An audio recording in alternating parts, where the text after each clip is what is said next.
Kenapa bisa muncul makam palsu? Karena ada pemalsunya. Apa motivasi palsu? UUD, ujung-ujungnya duit. Karena banyaknya orang berziarah, ada kotak masuk duit. Sekarang sudah ada kuburannya. Sekarang sudah ada. Ada kuburannya, disebut dengan wisata ziarah, kemudian ada warung-warung, ada kotak amal tentunya. Yang penting kan kotak amal sebetulnya. Yang nomor satu. Kalau yang lain sunat-sunatnya lah. Nah, saya tanya orang-orang. Setahu saya Syekh Jumaidi Kubro itu ada terbuai di Jawa Timur, bukan di situ. Assalamualaikum warahmatullahi wabarakatuh. Bagaimana kita umat muslim di Indonesia menyikapi terbongkarnya kedok makam palsu yang dianggap keramat? Kenapa bisa muncul makam palsu? Karena ada pemalsunya. Apa motivasi palsu? UUD, ujung-ujungnya duit. Karena banyaknya orang berziarah, ada kotak masuk duit. Jadi sebagai negara hukum, maka kita minta kepada orang-orang yang diberikan amanah, digaji oleh negara untuk menjatuhkan hukuman kepada orang yang bersalah. Adapun umat dicerdaskan bahwa ini pembohongan publik, penipuan. Maka semua kita bekerja, insya Allah kejahilan, kebodohan umat tidak dieksploitasi oleh orang-orang yang punya kepentingan. Tahun 2015, saya berkeliling ke pelosok-pelosok daerah karena ada pikiran, Bang Haji, ada pikiran yang mengganjel. Bermula dari kasus makam Mbah Priuk. Kasus makam Mbah Priuk. Mbah Priuk.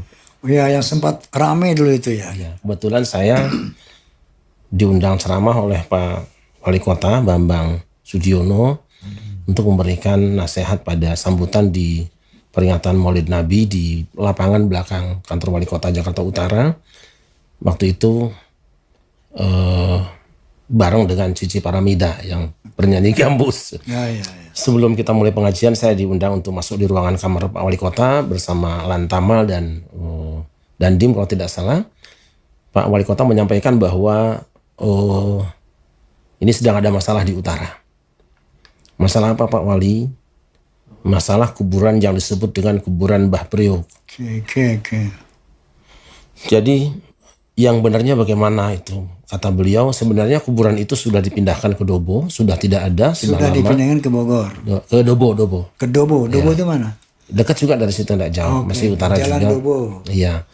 Nah terus, tapi ada orang yang, ada seorang Habib dan seorang pengacara yang membicarakan kembali, setengahnya menggugat bahwa dia mengaku sebagai ahli waris dari yang namanya Mbah Priuk itu. Jadi setelah itu kita selesai saja, tidak ngobrol lagi. Nah kira-kira 1-2 minggu kemudian saya diundang lagi di kediaman beliau karena beliau akan umroh. Masih ngobrol itu lagi. Pas pada hari beliau akan umroh itu kejadian ribut di tanah itu. Di pemakaman itu. Iya, sebenarnya itu kan tanah Pelindo, Pak Haji. Tanah Pelindo. Kalau cerita yang kita baca bahwa itu orang dari Palembang yang akan ke Kalimantan kalau tidak salah, tapi wafat di kapal. Kemudian Wafat di kapal. Kapal laut, kemudian menepi dan dikuburkan di tanah Pelindo itu. Nah dari situ saya mulai berpikir. Orang itu siapa namanya? Namanya Habib Muhammad Al-Haddad ya. Oh, seorang Habib. Dari Kalimantan. Dari Palembang. Dari Palembang ya. Kalimantan, naik kapal laut. Ya. Kemudian meninggal di atas kapal. Iya. Kemudian dikuburkan di tanah Pelindo. Habib Hasan itu. Ya. Dikuburkanlah di daerah Priuk itu. Di Pelindo itu ya, di tanah Pelindo. Nah, kemudian Mohon maaf, tahun berapa itu ke peristiwa itu? Saya tahun 2010 kalau tidak salah. Tahun 2010? Iya. Dikuburkannya? Bukan, itu sudah tahun 1920-an lah kira-kiranya. Oh, 1920 peristiwa meninggalnya itu. beliau itu. Keluarga Al-Haddad ya. Al-Haddad, kemudian setelah ramai ribut, Pak Yusuf Kala, Pak Kiai Ma'ruf Amin, dan para tokoh termasuk Habaib juga kumpul mengadakan mubahasah. Kesimpulannya adalah bahwa cerita tentang Mbah Priok itu palsu. Sebentar. Tokoh yang dikuburkan itu adalah Al-Haddad ya. Al-Haddad, siapa namanya, Hasan. Ya. Bebasan. Meninggal di kapal, kemudian dikuburkan di situ. Kemudian dikeramatkan.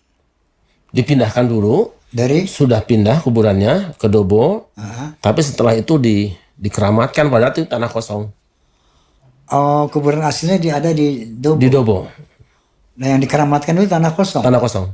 Oke. Tapi memang kijingnya kemudian dipasang lagi. Oke. Itu adalah hasil dari investigasi tim yang sengaja dibentuk oleh Pemda DKI dan Majelis Ulama Indonesia, melibatkan Pak Yusuf Kalla, Kiai Ma'ruf Amin, dan termasuk Alwi Sahab yang pakar sejarah itu. Ya. Habaib juga diundang, disimpulkan bahwa cerita, karena di buku itu diceritakan, kan ada bukunya ya, ada Habib yang bikin buku bahwa keramatnya ini itu semua adalah cerita fiktif dan kuburan itu sudah kosong. Kuburan itu kosong. Kosong. Jadi kuburan palsu saja. Itu saja. Itu sudah terbukti ya? Sudah terbukti. Di tahun berapa itu? 2010. 2010. Ya, waktu itu beritanya ramai itu. Sampai ada yang meninggal. Betul. Nah dari situlah saya mulai berpikir sebenarnya apa sih yang terjadi. Bukankah di Jakarta ini ada beberapa tokoh ulama atau orang-orang besar yang mungkin layak juga untuk ditampilkan lah ya, seperti Pangeran Jayakarta kan? Ya. Nyaris tidak pernah terdengar. Kemudian Guru Mughni, Kiai Abdullah Syafi'i, Kiai Romli kan, itu kok hilang ceritanya. Kiai Nur Ali, Kiai Zayadi juga hilang namanya, padahal mereka adalah tokoh-tokoh yang bahkan Syekh Junaid juga itu hilang. Saya mulai berpikir sepertinya dia tidak berdiri sendiri. Nah, ketika saya bergerak, satu hari akan acara dengan TV One di ceramah di kuburan Sunan Kalijaga. Saya mampir di satu masjid. Di situ ada ruangan yang dikasih kelambu.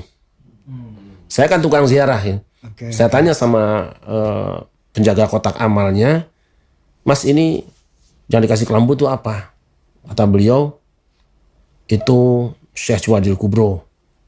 Syekh Jumadil Kubro. Jumadil Kubro di Terboyo. Saya boleh masuk? Boleh. Saya coba masuk. Kok nggak ada kuburannya? Cuma kelambu aja. Saya tanya lagi ke dia, Nun sewu Mas, ini kok nggak ada kuburannya nggih? Memang nggak ada, ini cuma petilasan. Oke, udah saya anggap selesai lah. Tapi sekian tahun kemudian, kok sekarang ada tulisan besar makam keramat Syekh Jumadil Kubro. Dan itu ada kuburannya. Pertama tuh nggak ada dulu. Nggak ada. Sekarang sudah ada kuburannya. Sekarang sudah ada. Ada kuburannya, disebut dengan wisata ziarah, kemudian ada warung-warung, ada kotak amal tentunya, yang penting kan kotak amal sebetulnya. Yang nomor satu. Kalau yang lain sunat-sunatnya lah. Nah, saya tanya orang-orang.